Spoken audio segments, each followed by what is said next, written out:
Welcome to episode 291 of the Brainy Business, Understanding the Psychology of Why People Buy.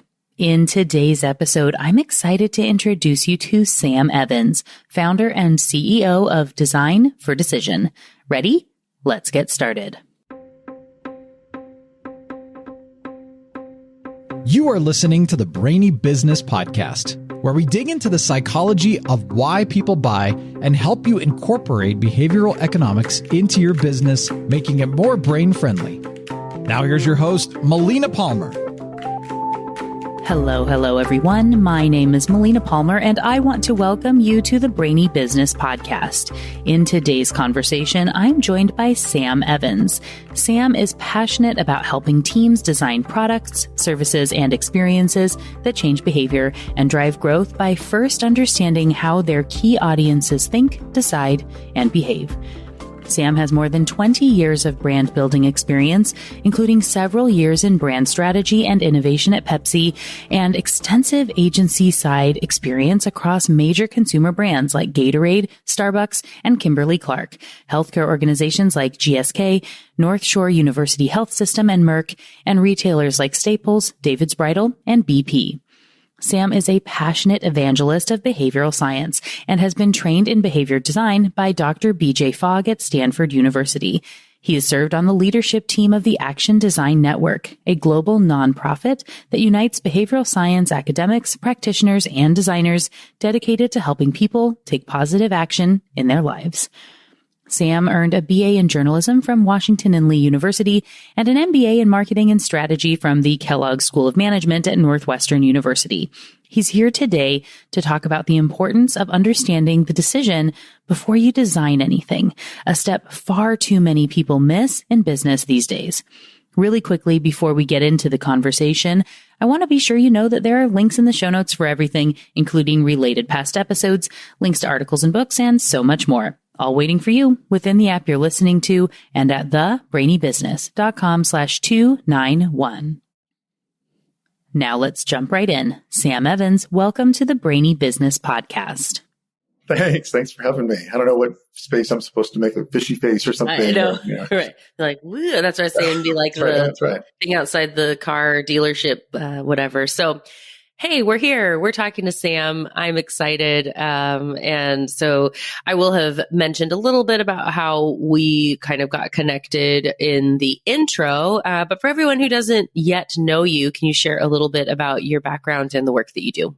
Yeah, happy to. It's funny, when I was, preparing for this conversation too, I realized, at every step of my career, it's really been about sort of designing for behavior change. I never would have used that terminology 20 years ago. But, I started my career off in sort of reputation management and public affairs, doing some grassroots coalition building for some really interesting folks who had been in the White House for, President Clinton and George W. Bush. And that really, was a powerful experience for me in sort of shaping how people sort of decide and behave and all of that, right, to achieve sort of target outcomes for organizations. I went to business school at Kellogg for my MBA, and that's when I really just sort of got on fire for behavioral science there, learning so much around Cialdini's principles of influence, for sure, which are still like, some of the top tools in my toolkit, I would say today. And then I had a professor named Alex Chernev, who was a psychology PhD. And so just being able to teach us marketing there. And so just learning about, sort of brand and innovation through the lens of, behavioral science from this perspective was really interesting. And so after that, I went to the client side. So I was working for PepsiCo for several years on Gatorade brand strategy and innovation, Quaker breakfast innovation, and then the Global Nutrition Group. So really leading teams on big scale innovation and commercialization efforts to bring fundamentally healthier products to market. So something I'm really passionate about there too. What I realized is that my DNA just fits better. I think just my curiosity and maybe productive ADD, I don't know, fits better on makes me a better fit on even the client service side than the client side. But I understand that world too, which is helpful. And so since then, I've been, so for the last 10 years or so, I've been doing a lot of, consulting work around brand strategy, positioning, architecture, product and service innovation, and experience design across CPG, as well as quick service restaurants and financial services organizations, healthcare, and so forth, across a wide gamut there. And have really, increasingly worked to understand and identify opportunities to integrate the latest science, how we think, decide, and behave into what I've been doing. And so 8 years ago, it's hard to believe, I was trained in behavior design by BJ Fogg out at Stanford, which was just a life-changing moment for me. Sort of put a lot of things into perspective in terms of, how can we do right by people by helping them do the things that they want to do anyway. So that's a really noble cause and a great toolkit. At the same time, I discovered Action Design Network, which is this amazing sort of, at that time, small-ish but fast-growing, now nonprofit that really sits at the center of, behavioral science, user experience, and social good. So I launched Action Design Chicago, which was like our fastest-growing chapter, purely for selfish reasons. It's like my book club. Like, how am I going to learn about all of this stuff? Like, how do we, become a lightning rod for just amazing people on the academic side of the house, on the practitioner in industry sort of, side of the house, to bring everyone together to talk about how can we sharpen our toolkits together? And then how can we do that for good? And so I've been involved with the Action Design Network. It's allowed me to build my network too of people that I can, integrate into work who are just amazing and good people, good humans. The other key thing that happened 8 years ago is I wrote this business plan for this organization called Design for Decision 8 years ago. And I sort of, continued to develop that, but kind of sat on that a little bit in terms of what would a full bloom sort of behavioral design influenced, organization look like. Excited to say that we launched Design for Decision late last year and off to a really great start. And sort of the core of what that is all about is a new breed of growth consultancy for brands and organizations, right? That really puts the latest science of how people think, decide, and behave into action. And so, for the purpose of, right, winning brand positioning, meaningful innovation, and more engaging cross-channel experiences for big brands, for nonprofits, for startups, and the like. And the reason is that's driven me to do this thing with the why here is because I really believe that in a world where we have to make 35,000 decisions every day, right? Oh my gosh, brands can actually really do social good by really fulfilling their role as decision support tools. And so I do believe there is a real social good to helping people make more confident, effective, and efficient decisions on a day-to-day basis. Just coming alongside them and saying, hey, life is difficult and challenging, right? And really, really busy.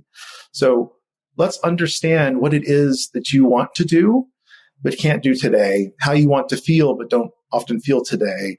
And then at the highest level, right? And this is consistent with Maslow's hierarchy of needs and all that, but really, what is the self-identity that you're trying to live into that's like aligned with that narrative that you're telling yourself about your life? So helping people become the type of person that they want to be is really powerful also. And so that's sort of the premise of the organization, and just really excited to be here with you, Melina, today to talk about some shifts in my perspective across the last, 10-ish years that I've been sort of pursuing this behavioral science space. Things that I've learned that have been helpful sort of toolkits for me, as well as really impactful for clients also. Yeah, definitely. And I, of course, am excited to have you here. And in the timing of the 8 years in the making, at the time where the company is launched and you're here. And I know you mentioned Bob Cialdini, and you talked about Action Design Network, which of course ties in Steve Wendell. I'll be linking to their episodes in the show notes, as well as our mutual friend, Mr. Nir Eyal, who I am just love him. I've only I haven't nowhere near talked to him as much as you talked to him. So how did you get to meet Nir? Let's see. I think it was either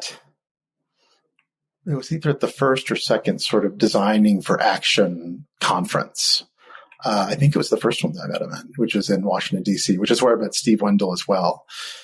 because some hip designer friends of mine said, "Hey, you're all into this behavioral design stuff. You need to get hip to this, go to this conference." So I immediately booked a ticket to Washington, DC. And, that was just a life-changing experience to be with so many amazing people there. Steve and Nir and all the good folks at like Ideas 42 and just really, really amazing luminaries. I'm a big fan of Nir's. I probably look like a fanboy or fangirl or whatever, like, would you sign my shirt or whatever? Yeah, totally. Huge fan of the book Hooked, and then most recently Indistractable as well, which is great. I then went to a couple of his, Nir had some habit summits out at Stanford in Palo Alto, and those were terrific as well. And just such a great opportunity to network with him and others in the field.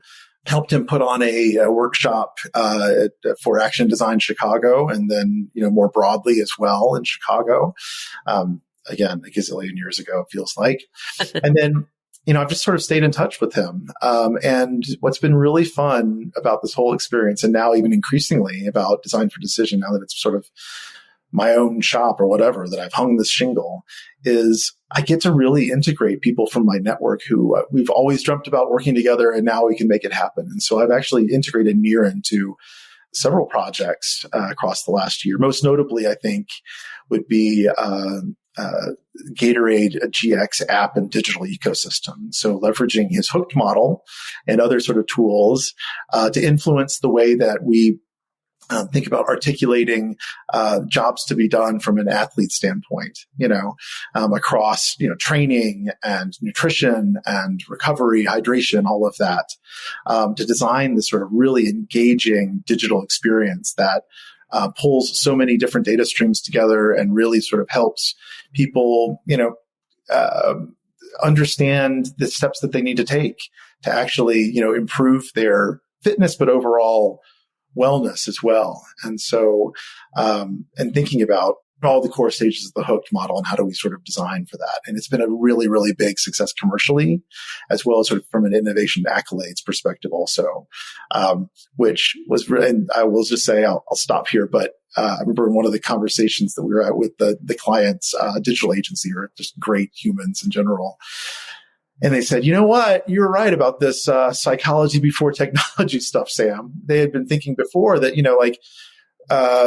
research is about usability research to make sure that we're optimizing everything. And I 150% agree with that, right? Like, core premise of all of this stuff really is KISS, right? Keep it simple, stupid, which I try to remind myself when I get stupid.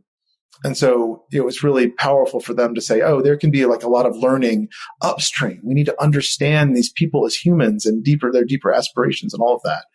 And so then to give them a sort of a framework, and ultimately a playbook to bring this to life has been really exciting, as they've sort of been, continuing to innovate on this and building momentum behind it. So Nir and I are working together as part of Design for Decision. And so I'm really excited to integrate him into even more of the work that we're doing. Awesome. Well, I think everyone knows I'm a very big fan of Nir's, and he's just, and when we talk about great humans, right? Like I said, I definitely don't know him as well as you do, and I've never met him in person, not yet. So we'll make that happen sometime soon-ish. Except I think he's been in Singapore a lot recently. I was going to say, he moved to Singapore. You sort of split this out between New York and Singapore. He moved to Singapore. I'm like, that's really great. Don't do it. Yeah. Move to Denver, because that's where I am. Yay. But what a wonderful place to be, though. Yeah, yeah, for sure.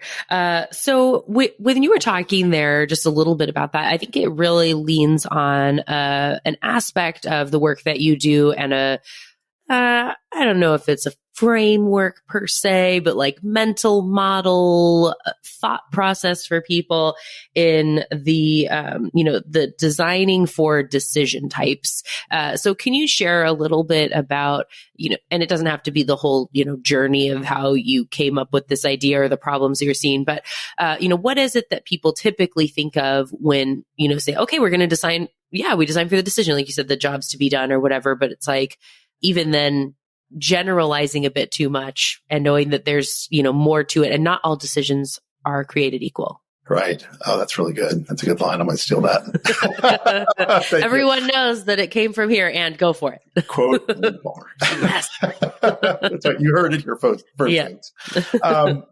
Yeah, such a great question. And I think, what I'm really passionate about at the end of the day is helping and truly help. And through a commercial sense, I believe that businesses in the private sector can do so much good with the right focus. And so I try to focus on sort of working for clients who I believe have that bigger sort of vision and focus as well.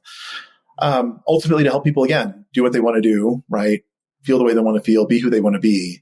And to do that, what I've realized is that there are some hangups that we have and maybe some misconceptions that we all have, in terms of how it actually works to sort of design for behavior, design for decisions. And one of those pieces is, and just as we always talk about, consumers and customers, is that, they're so heavily influenced by these heuristics or rules of thumb that they've used before to make decisions.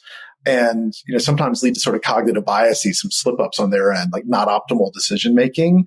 And we're so susceptible to, we're so aware of and influenced by, what others around us are doing and so forth. So there are all these different heuristics that sometimes can get us into trouble because we assume, what I find is that sometimes it's a natural assumption, I think, in our attempts to sort of simplify the world a little bit, to boil it down a little bit, which is not a bad thing, is that we kind of assume that no matter what the client challenge is, what the customer challenge is, consumer, user, patient, right, physician, that we can bring the same sort of toolkit to each, one of those challenges. And I think that if there was sort of one key takeaway that everybody would have from this conversation, hopefully they engage me for more conversations, because I super nerd out about all of this stuff, as you do too, I know, Melina, is that there are actually very different types of decisions. And we need to understand what type of decision they're making.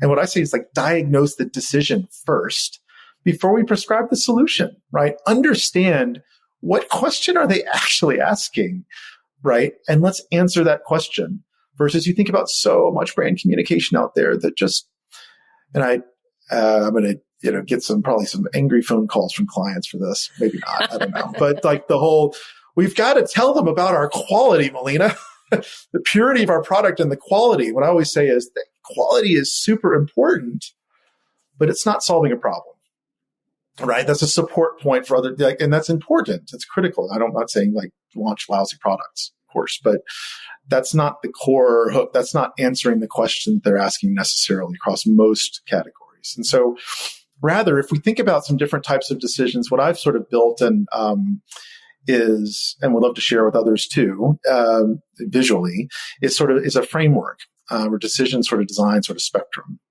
And if you think about a 2x2, as I do, because I'm very, very simplistic with visuals intentionally. If you think about the y-axis or the vertical axis being, importance of the decision. So what's the impact of this thing? If I get this thing right, what's in it for me and those who I care about in the world? If I get this thing wrong, right, what's the impact there, right? And so you have things that are important, like, oh my gosh, we're gonna buy a house, right? Anything there, or I'm trying to find the best, medical care for a loved one, right? Versus just buying toilet paper or something. Right? Important, base level of Maslow's hierarchy of pyramids, probably, which I think is also Wi-Fi, right? But maybe not as impactful, not as much risk there.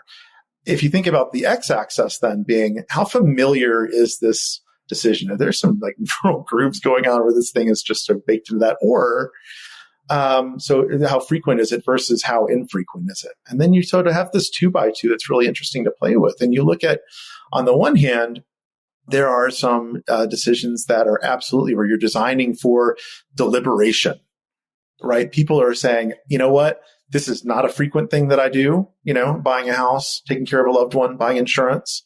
I don't necessarily know how to do this well and have the confidence there. I know that it's really important. And so in that moment, yes, educate, give them information, integrate positive friction. So ways to sort of slow them down and say, am I on the right track? Is this the optimal decision that I'm making here? So for example, on that side of things, I worked with an awesome financial services organization sort of focused on lending to develop a credit card that actually helps people with poorer credit scores and many lower income individuals to help them actually use a credit card to help achieve and work toward their financial goals versus saddling them with debt. So a really sort of awesome mission-driven organization and a great cause. And a lot of these people, they have serious hangups about credit cards. What got them into this in the first place? But they also acknowledge I have to have credit cards. It's sort of this necessary evil to build my credit score to achieve sort of financial wellness and what my vision of that is. And so in those moments, it was really about how do we integrate in the right moments in the journey to give them the right level of information that they need to take and to encourage them to take that next step. And so I would put that into sort of deliberation camp. And in that moment, educate is exactly right. On the flip side of that, you have, I worked for a paper towel, sort of leading paper towel company brand. And they've said, we really need to tell people about our quality and sort of try to build brand preference at shelf. And we need to tell them about all these awesome things that we're doing for the community on the front of the pack. And that was all like yellow. And I'm going to let you guys guess as to which brand this is. I won't reveal it, but their sort of brand block, their color is red, which stands out on the shelf a lot, right? Versus other options, blue and green and yellow. And, what we realized is, hey guys, they're not reading it. I think it's something like 10%, maybe 5% of consumers actually across categories flip the product around and actually look. And even those, when they're doing that, it's only like 1 to 2 seconds or something usually, right? There's one little thing that they're looking for, vegan, organic, whatever it is. And so we said, you guys are actually doing the worst thing you could do, which is destroying your brand block. Now it's all confused. And that's why X brand or Y brand is winning, is stealing a share because they're just making it easy for you. Another great example of this too, I would say, comes in the trash bag space. And I've got a friend who was at a major CPG in the early days of even shopper marketing. And, it's interesting. All of these sort of trash bag brands were sort of saying, we're the best, Force Flex, we're the strongest. They're trying to build sort of brand preference in the moment, which, hot pro tip, brand preference is built way, way, way before, way upstream. Right? Fuzzy brand preference and where all of that. The mindset in store is very concrete, detail oriented, et cetera. And they're asking specific questions. Well, guess what question people were actually asking when they asked people what they're asking on shelf about trash bags? It was not about strength. It was not about this one smells like, lavender. It's not that. Great things, maybe. I don't know. But really it was, which of these things fits in my kitchen wastebasket? Right. Yeah. The 13 gallon is what does that even, I guess I have that. Is that standard? What are we looking at here? I love not to interject too much with another side story here, but, in Nudge, just as a perfect example being the megapixel on a camera, right? And you say I guess bigger is better, right? That's the thing that we've been taught. And so I need a 500 megapixel camera, which is ridiculous, right? But I guess I want to go to 10. I don't know. But when you say 10 is billboard size and this is wallet size photo and this is good for digital, whatever, then you go, oh, okay. I know what that means now. And like you said, knowing that this will fit in the thing that I need it to fit into is such an obvious point. And one other thing, not to interject, but I was thinking about earlier when you were talking about what are these table stakes things of quality, right? And so when Dilip Soman was on, he was talking about, and, before he even got his PhD and the work he was doing being about these huge pieces of machinery that, the engineers are wanting to talk about the innovation and how amazing it is and all these things. And people that were buying were saying, well, what color is it? You must appreciate this at all the levels that I do. Right. As an engineer. Right. And it's the thing that people assume that the quality is there, right? When it's getting to here and if there are concerns for it, that's a problem. You have to be doing those things. And in the moment of the decision, because I believe that's there, then it's about the size maybe, or it's about that ease of decision making. It's about aesthetics where it shouldn't maybe be about that, but it's because we assume these other things to be true. So I assume it's not going to bust open. And I do think that you mentioned that flex shield. Like they do a good job with their ads and stuff that you can see and know, like I'm, whatever, and that things won't smell bad. But that's more of a thing that after you bought the wrong trash bag, you go, yikes, I'm never buying that again. That's right. That's totally right. No, I love it. I love it. And I mean, for me, it's like two key things. Like, one is, never ask people to do math, much less like pre-cal or whatever at the shelf. I'm just not going to. Oh, and like remember what is a standard trash size versus my, like I don't know that I ever bought my garbage can. It like came in my kitchen. Yeah. Well, it's like putting people in giving them a familiar sort of concept. And I know you talked with Sarah about metaphor, which I'm just a huge metaphor geek. That could be another conversation. I integrate that visual metaphor elicitation in all my projects, all my work. But the whole idea of, I love, it's like Facebook for dogs. It's like, oh, I get it. It's a ridiculous example. Right? But like put it in their frame of reference. So don't have people do math and shelf. They're not going to do it. Two, I didn't even do math when I was in math class. And then the second piece is translate. Make sure that you're speaking English, not engineer. And by the way, I'm convinced that the language that engineers, and some of my best friends are engineers, is not actually English. It's some sort of dwarvish something. I don't know, but it's not my English. So I'll just say that. So then you have, right. So then we have two poles when we're thinking about two different types of decision, right? There's absolutely, deliberation and so forth. And there's almost this kind of like default piece too, right? It's just like make it much, much easier and faster. And then in the middle, there's this huge spectrum of decision making that is like deciding. And that can look very, very different. But what I would say is so many clients are in the space of this thing you're just talking about. They need to really, we need to educate these people, and I think about, I think it was on Sam Salzer's podcast. Wendy Wood was talking about, well, let's just think about that whole educate piece. Let's just think about the success of, the food pyramid and all these different things, right? Like we've educated people like nutrition is important, eat fruits and vegetables, blah, blah, blah, blah, blah, versus the effectiveness of smoking cessation campaigns. Which are like, actually what we're going to do is, yes, we've preached this for so long, right? We're just going to make it a real pain in the butt to buy cigarettes. We're going to make you feel like a little bit of a pariah because you have to go to this other desk, right? Where like you have to wait for 15 minutes for somebody to actually get there at the grocery store and then all of this, right? And they're like, you can't smoke in all these places, much more effective. And so that's just my opinion on sort of educating is like find the right moments for that. But when you think about this spectrum of ideas, I think there's a tactic that's much stronger, which is engaging.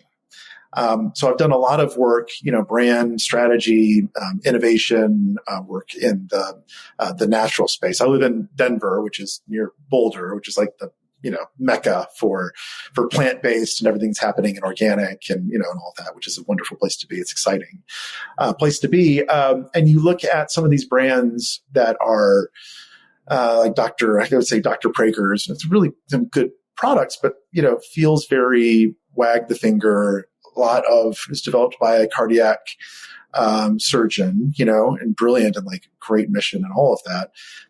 But it's very much sort of educating people why this is important, et cetera.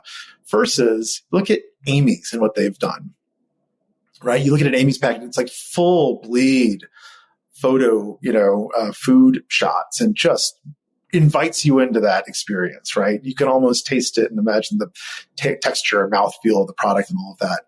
And then, by the way, it's vegan, or by the way, it's X, Y, and Z. And you can flip that over and sure, but the lead is, this is amazing food that you're going to really enjoy. And it fits all your functional requirements.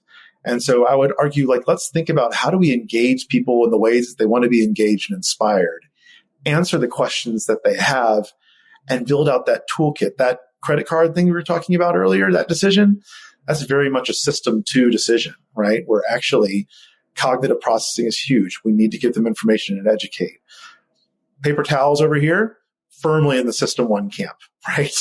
They don't really want to think about it that much. They just want to make sure they're making the right choice. They're totally eager to your guiding and nudging and all of that to them. Fantastic. That's great. And then in the middle, there's some sort of balance of system 1 and system 2, which depends on the decision. So there's not a one-size-fit-all toolkit. The important thing is let's make sure that we're asking the questions, that we're observing behavior, and that we're really being thoughtful about what are they actually trying to achieve? What are they actually asking and need answers to most in this moment? Yeah, definitely. Well, I had a couple of thoughts while you were talking. One, well, I had a million, but I'm going to cull it down. One, for everyone who has not yet listened to the episode with John Sills about his book, The Human Experience, or if you have, just to, revisit on this, about that piece that we forget that we're human when we get in this like work mode when it's time to be doing work stuff. And just even you were talking about the jargon of engineers, and every field has this, right? So you have APRs and, when we're talking about APYs, when we're looking in that financial services space and talking about rates as something nobody else understands. And even interpersonal communication between teams, the language that accountants use that's common versus those in data versus those in marketing. And, you're talking about FMCG and whatever. And you're like, what's that? Right? Like, I don't even know, right? It's like, we know what it means, but other people. FMCG for years and years. And I was like, not quite sure. Is this an acronym? What are we saying? Right. So, fast moving consumer goods. Yes, right. So now we know what that is now, but even when you first start talking about stuff, when it's not top of mind, then people get hung up on the other stuff of going, what is that? Is that something I should know? Is that a we're so distracted on the thing, it's not helpful. So again, remembering that you buy as a human and trying to tap into that and knowing that other people do too, I think is just a really, really big, important point with that. And then on the educating piece, that's one of the things that I always talk about when I'm speaking or working with clients is this piece of when we think about the thing we want people to do, it's often something we're really passionate about, and we want people to care about it for the same reason that we care about it and to the same depth to which we care about it. And you have to decide, do you want them to care about it the same way you care about it, or do you want them to do the thing? Mm-hmm. And if you only get one, which one matters most? And we can educate kind of on the backside once they get them to pick you up off the shelf and see that it's better or that they like the idea. You need to get them in at the doing the thing level, and the other stuff can come later. But leading with education often does not work. No, that's totally right. And it reminds me of some strategy training that I had years and years ago when I was at Pepsi. And this gentleman came in and he was very provocative, which was great. And he said, listen, you are brand managers now and you're sort of, leading parts of the business, which is really exciting. It's a big responsibility. And you need to focus on behavior first because brands grow, right? And you're paid to grow when people do things, not when they are things, not when they believe things, not when they just want things. Your job is to make that connection to say, and it's not to force things on them, by the way, they don't want all that. It's how do I help you achieve what you want to achieve, but how do I design for that behavior? And this was years ago. This is like 2008 or something, that was a total shift for me. It's like, oh yeah, it has to be behavior first, 100% versus, and because to your point, if we can lead the horse to water and maybe we can help them drink a little bit, but like they're going to come to their own conclusions based on the experience. And so then we just need to make sure that we're designing an amazing experience that's really engaging and doesn't feel like a finger wag, that's inviting, that casts a big tent. All of that, I think is it, right? That's what we're in the business of for good reasons, I think. Yeah. That was the other thing it reminds me of was I remember seeing on Twitter, because this is where I get all my news and information. But there was a thing that was showing when you do try to educate on things, knowing that often your client is not you're not your best client in many ways. And so where there was a thing that was made that was put out that was showing that drinking a soda was the equivalent of eating 6 donuts. And then it was saying like, would you sit and eat 6 donuts? And people were like, heck yeah. The thing I learned here is like, I'm not eating enough donuts, to justify, I could eat 3 donuts and not have and then I'm winning, right? Is right. Totally turned around. That's the math I was doing, Melina. That is the kind of math I'm good at. Donut I know. Okay, if I cut out 1 soda, I get to eat 4 donuts. That sounds great. I like that. It's good conversion right there. Yeah. Right. Well, as we close out the show, I know there are so many things that we could talk about.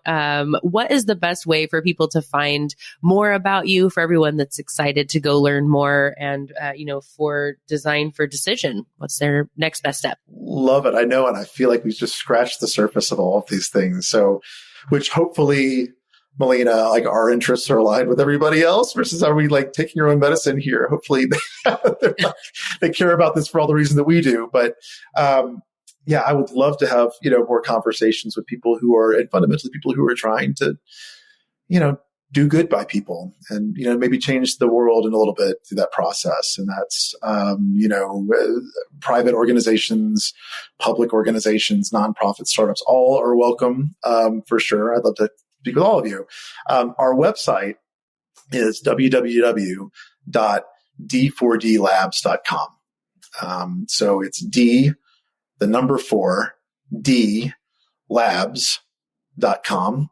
And then there's an email address as well, which is just info@d4dlabs.com. And I promise you, I'll get back to you promptly. If you shoot me a note, I'd be happy to discuss this more, answer any questions. I'd love to get, everybody, your ideas too, so I can get smarter constantly.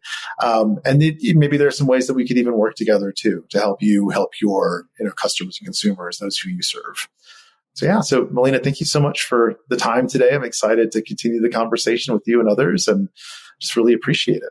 Absolutely. Well, thanks for joining me. We'll put links in the show notes, of course, to make it easy for everyone. And looking forward to the next behavioral conversation. Sounds great. Thank you. Thank you again to Sam Evans for joining me on the show today. What got your brain buzzing in today's conversation? For me, I wrote down so many little gems throughout the conversation with Sam. A couple of my favorites are that not all decisions are created equal, and that you need to diagnose the decision before you prescribe the solution. This really aligns with something you've heard me say on this show and in my books and talks for years, that you really need to understand what problem you're solving before you jump into problem-solving mode. And I like this extra layer about understanding the decision and really considering the type of decision before you design the solution. As Sam said, not all decisions are created equal. Some need a really deep evaluation and process, and some are quick and easy. What's your customer working on? Where do you come in? And what's going to help them along the way? And to keep on the theme of storytelling that's being discussed on the podcast right now, what story will help them get from where they are to where you want them to go? What emotions are important to consider as they move along the path? If you haven't already listened to the other episodes on stories and on the dose brain chemicals and things we're talking about on the show right now, they're all linked for you in the show notes. And now is a great time to hit that subscribe button so you never miss an episode of the Brainy Business podcast, especially the ones on storytelling that are coming in the next few weeks. Thanks to everyone from more than 170 countries around the world who are already subscribed. I appreciate you. As a reminder, the show notes for the episode, which include links to all those related past episodes and books, are waiting for you in the app you're listening to and at thebrainybusiness.com/291. And thank you again to Sam Evans for joining me on the show today. It was a delight to chat with and learn from you. Join me Tuesday for another brainy episode of the Brainy Business Podcast. It's going to be a lot of fun. You won't want to miss it. Until then, thanks again for listening and learning with me. And remember to be thoughtful. Thank you for listening to the Brainy Business Podcast. Melina offers virtual strategy sessions, workshops, and other services to help businesses be more brain-friendly. For more free resources, visit thebrainybusiness.com.